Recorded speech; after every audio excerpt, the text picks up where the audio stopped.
Assalamualaikum warahmatullahi wabarakatuh. Nama saya Nur Anisha binti Muhammad Kamil dari Sekolah Kebangsaan Bekanan. Hari ini saya akan memasak dua menu sihat, iaitu salad telur rebus, puding vanila kiwi. Yang pertama, saya akan memasak salad telur rebus. Bahan-bahannya ialah 2 biji telur rebus, salad, tomato cherry, bawang merah dan mayonis. Yang pertama, saya akan memotong telur. Selepas sudah memotong telur, saya letakkan di dalam piring.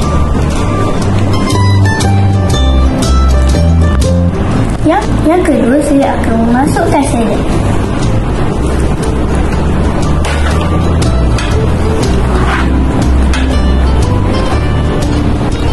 Dan masukkan tomato cherry dan bawang merah, dan yang terakhir sedikit mayonis. Gaul sehingga sebati dan sedia untuk dihidangkan.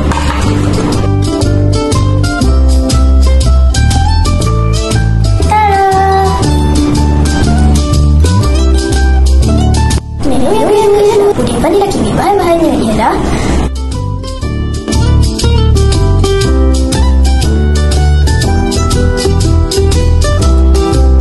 masukkan semua bahan-bahan tadi ke dalam puding.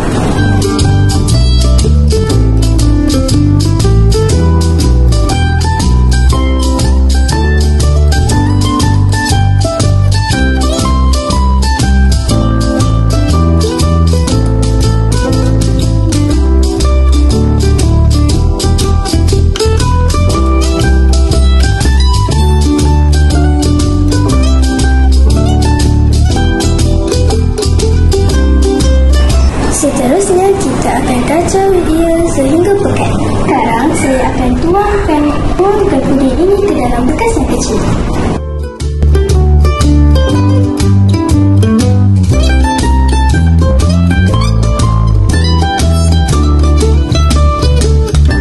Seterusnya, masukkan buah kiwi untuk hiasan.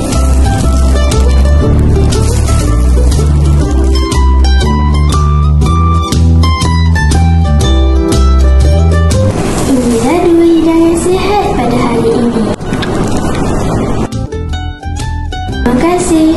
Jangan lupa makan makanan berkhasiat.